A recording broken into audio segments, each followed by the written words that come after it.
Welcome back to the 100 spin test. In today's episode, number 88, we continue our dive into the murky waters of roulette strategies, where promises of guaranteed wins sink faster than a slow-moving skidoo on thin ice. Ever wondered if these so-called foolproof strategies can withstand the chaos of real-world distractions and cognitive biases? Well, you're in the right place. Let's see what happens. Today's test, how to increase your bankroll at roulette, is from the November 23, 2024 episode of the DT Channel YouTube channel. I prefer the European wheel, and since the original video was done on the single zero wheel, we'll go with it. Leave a comment if you want to see a double zero version. I ran a simulation on my self-tester and this came out poorly. I did 19 more tests and only 7 were net winners.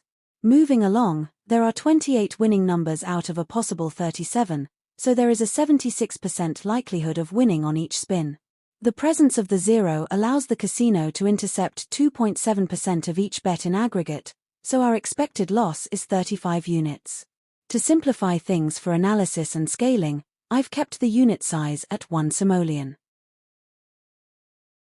So, place 5 units each on the first column, and 1 unit each on the 5 to 6, 8 to 9, 14 to 15, 17 to 18, 23 to 24, 26 to 27, 32 to 33, and 35 to 36 splits. You will win 18 units if the ball lands on 5, 6, 8, 9, 14, 15, 17, 18, 23, 24, 26, 27, 32, 33, 35, and 36. You get 15 if the ball finds 1, 4, 7, 10, 13, 16, 19, 22, 25, 28, 31, or 34. You lose all 13 units if the ball lands on 0, 2, 3, 11, 12, 20, 21, 29, and 30. As always, the animated graph below shows the progress of the strategy as misplayed and gives an idea of how volatile the bet is. There is also a table below showing the payouts and losses for this bet. A link to Jack Ace's bet analyzer that contains much more information for this bet can be found in the description. Now let's speed things up and watch the progress. I'll be back at the end to summarize.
With 10 more wins than expected, This was a surprising outcome.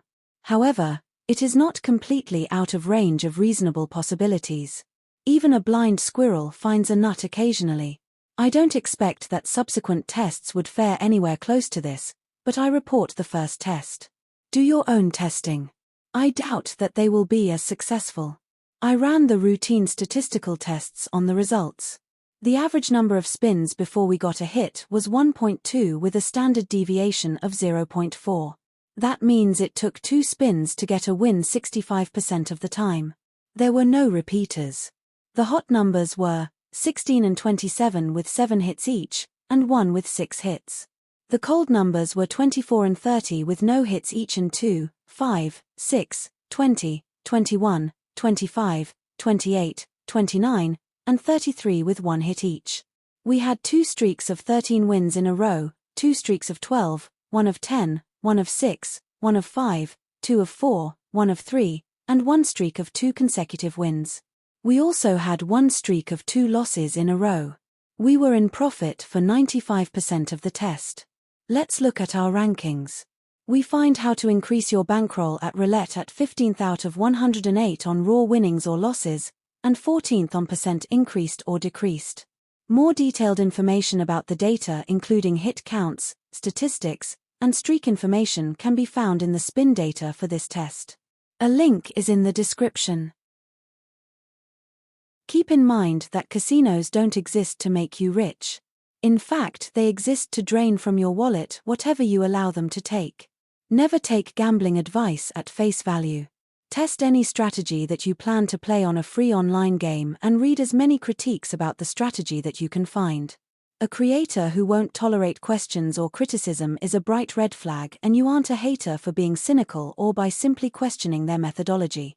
Some strategies only work for a limited time and the remainder don't work at all. Adjust your risk and loss tolerance accordingly and be cautious with regard to the advice that you accept. Good luck until the next time.